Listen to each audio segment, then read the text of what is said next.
এই কয়টা ঢাকনা ছিল, খালি এই কয়টা থাকতে পারছেন, আপনি কিনবেন না? এটা বের করে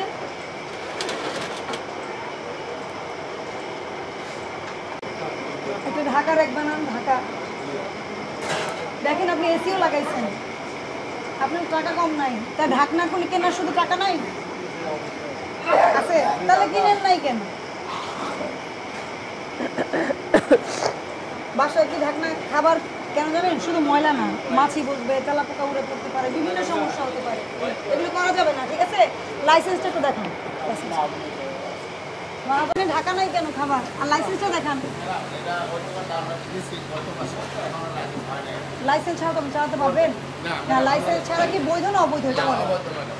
এটার নামও তো আলাদা। তাহলে বাদ দেন, আপনি লাইসেন্স করার পরে এটা চালাবেন, এর আগে চালাবেন না, এখন বন্ধ করে দিচ্ছেন কেন? না না, আপনি আমার কথা বুঝেন। এখন তো লাইসেন্স দেওয়ার আপনি সিটি কর্পোরেশন অফিসের নিচে বসে আছেন। কোথায় সিটি কর্পোরেশন অফিস? কোথায়? এইখানে ছিল না? কতদিন আগে শিফট হয়েছে? হ্যাঁ, 6 মাস। আপনি অনলাইনে করতে পারবেন। আপনি আগামী মাসে তো প্রশ্নই আসে না।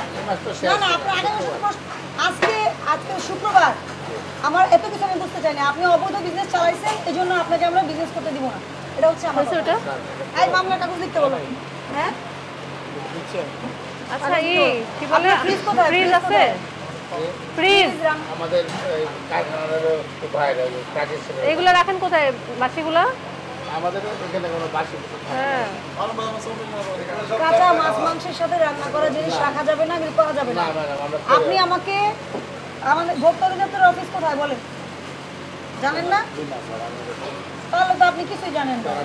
এসে বলেন না আমাকে নতুন। বিজনেসম্যান যখন বিজনেসের খবর জেনে করতে হবে, আপনাকে জেনে করতে হবে। আপনার যা বয়স, নতুন শুরু করেননি, আপনি আগেও বিজনেস করেছেন, করেননি? না খেয়েছিলেন? বিজনেস তো করেছেন।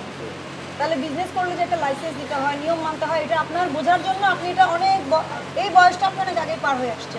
আপনি নিয়ম মেনে বিজনেস করেন। এটা আমি বন্ধ করে দেব। আমি তো বন্ধ করতে বলছি না। আমার ব্যবসাই লাগবে না বাবা। এটা আপনার ব্যক্তিগত বিষয়, আপনার ব্যক্তিগত বিষয়। ঠিক আছে, এই করেন কাগজ। এই যে তাহলে না না, সিস্টেম না বুঝে না। আপনি ভাবছেন কি এখানে তো বেশি মানে লোকজন আসে না, আপনি ভাবছেন ভিতরে করলে লাইসেন্স ছাড়া করা যাবে। আপনি কি এটা ভাড়া ছাড়া করছেন? ভাড়া দিচ্ছেন না, বিদ্যুৎ বিল দিচ্ছেন, তাহলে লাইসেন্স করে বৈধভাবে ব্যবসা করার আপনার সমস্যাটা কোথায়? আছে সমস্যা? এটা কি জানেন? এটা আমাদের ইগনোরেন্স। মানে কি, আমরা গুরুত্ব দিচ্ছি না, কিন্তু গুরুত্ব দিতে হবে। আপনি যদি নিয়ম মেনে চলেন, আমি তো আপনাকে ধন্যবাদ দিয়ে চলে যাবো। আপনি তো আমাদের শত্রু না, শত্রু?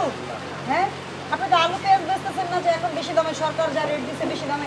এই খাবারের রেট কে দিছে? আপনি দিচ্ছেন না? সরকার কি রেট করে দিচ্ছে আপনাকে? দেয় নাই তো।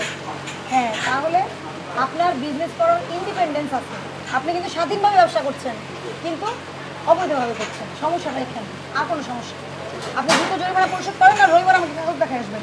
আপনি 2টা কেন, আপনি এখানকার সব রেস্টুরেন্ট আপনার হোক, আমার সমস্যা নাই তো। শুধু কাগজ দেখাবেন যে আপনি লাইসেন্স পাইছেন। ঠিক আছে, জরিমানা পরিশোধ করেন। তো সব খাবারে পড়বে। এই যে প্লাস্টিকের র্যাক কেন একটার জন্য একটা হয় না কেন বলেন তো? একটার জন্য একটা কেন হয় না? কয় টাকা দাম বলেন? আরো কিনবেন? না না, একটার জন্য একটা। এইটারও 2টা ঢাকতেছেন আপনি। আসলে কি ঢাকতেছে? একটাও ঢাকতেছে না, এই তো তাও একটা ঢাকছে। এগুলো তো শোনেন, কমন সেন্স। বাসায় তো এগুলো দিয়ে ঢাকেন না? মাছি বসলে খারাপ লাগে না? বাসায় রাগ করেন না? সেম, বাসার খাবার তো আপনি নিজে খাচ্ছেন, অসুস্থ হলে নিজে হবেন। আর এটা টাকা দিয়ে সেবা সেল করছেন আপনি। সেবা, এটা কিন্তু সেবা। তাহলে কি করতে হবে? আরো ভালোভাবে করতে হবে।